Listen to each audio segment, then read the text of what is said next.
నేను సభ్యులకే కాకుండా రాష్ట్రంలో ఉండే ప్రజలకు కూడా అర్థం కావాల్సిన అవసరం ఉంది.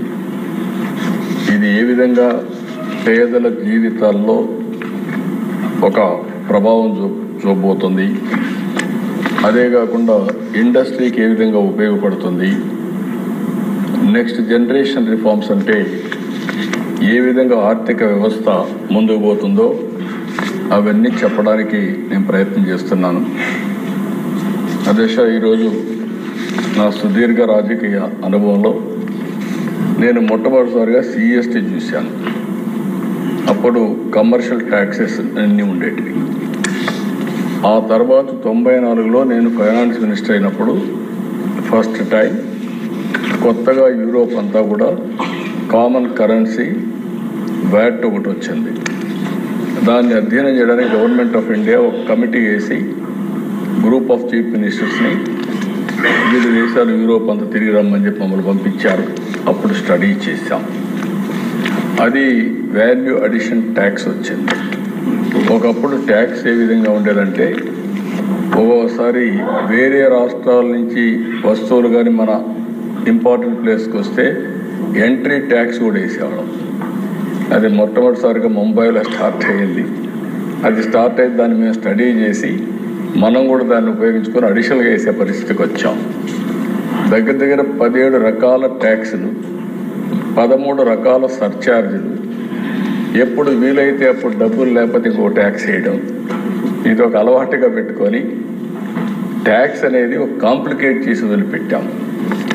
మొట్టమొదటిసారిగా 2000లో వాజ్పేయి గారు ప్రధానమంత్రిగా ఉన్నప్పుడు GST తీసుకురావాలని ఆలోచన చేశారు. ఆ తర్వాత వచ్చిన గవర్నమెంట్ ఏం పట్టించుకోకపోతే మొట్టమొదటిసారిగా నరేంద్ర మోడీ గారు ప్రధానమంత్రి అయిన తర్వాత ఇప్పటికి కూడా జ్ఞాపకం, ఆ రోజు అరుణ్ జైట్లీ పట్టించుకోకపోతే మొట్టమొదటిసారిగా నరేంద్ర మోడీ గారు ప్రధానమంత్రి అయిన తర్వాత ఇప్పటికి కూడా జ్ఞాపకం, ఆ రోజు అరుణ్ జైట్లీ గారు ఫైనాన్స్ మినిస్టర్. ఆయన అందరితో మాట్లాడి అవసరమైతే మీకు నష్టం వస్తే నష్టం కూడా మేము భర్తీ చేస్తామని చెప్పి కన్విన్స్ చేసి మొట్టమొదటిసారిగా GST తీసుకొచ్చారు. ఆ GST వచ్చిన తర్వాత దిశ ఒక గేమ్ చేంజర్గా తయారైంది. అవన్నీ నేను చూపిస్తాను. ఈరోజు నెక్స్ట్ రిఫార్మ్ GST రెండో రిఫార్మ్ తీసుకొచ్చారు. ఇది మీరు ఒకసారి చూస్తే నాకు ఏమాత్రం అనుమానం లేదు.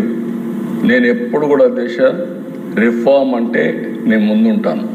అది నా జీవితంలో ఇప్పుడే కాదు,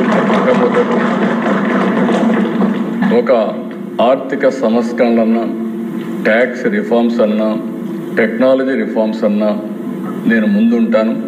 చాలాసార్లు ఒక విషయం చెప్పాను, మనందరం గుర్తుపెట్టుకోవాల్సింది, అభివృద్ధి జరిగితే సంపద సృష్టించబడుతుంది. సంపద సృష్టిస్తే ప్రభుత్వానికి ఆదాయం వస్తుంది. ఆదాయం వస్తే ఆ ఆదాయంతో సంక్షేమం మళ్ళీ అభివృద్ధి చేయడానికి అవకాశాలు వస్తాయి. మొన్న ఢిల్లీ మీటింగ్లో కూడా నేను చాలా స్పష్టంగా చెప్పాను, ఎవరైతే సంపద సృష్టించలేరో వాళ్లకు సంక్షేమం ఇచ్చే అధికారం కూడా లేదు. అప్పులు చేసి సంక్షేమ కార్యక్రమాలు ఇస్తే అది సస్టైనబుల్ కాదనేది నా ప్రగాఢమైన నమ్మకం. నా సుదీర్ఘ రాజకీయంలో ఇదే ప్రాక్టీస్ చేశారు. అందుకే ఈ రిఫార్మ్ వస్తే మా ఫైనాన్స్ మినిస్టర్ గారు, మా ఫైనాన్స్ సెక్రటరీ గారు అందరూ వచ్చి, సార్ మనకు నష్టం వచ్చేస్తుంది, చాలా ఇబ్బందులు వస్తాయి, ఆర్థికంగా ఇబ్బందులు పడతామంటే, ఆర్థిక ఇబ్బందుల తర్వాత ఫస్ట్ దేశం రాష్ట్రం ముఖ్యం. మనం అంతా కూడా లాంగ్ టర్మ్ రిఫార్మ్ చూడాలి.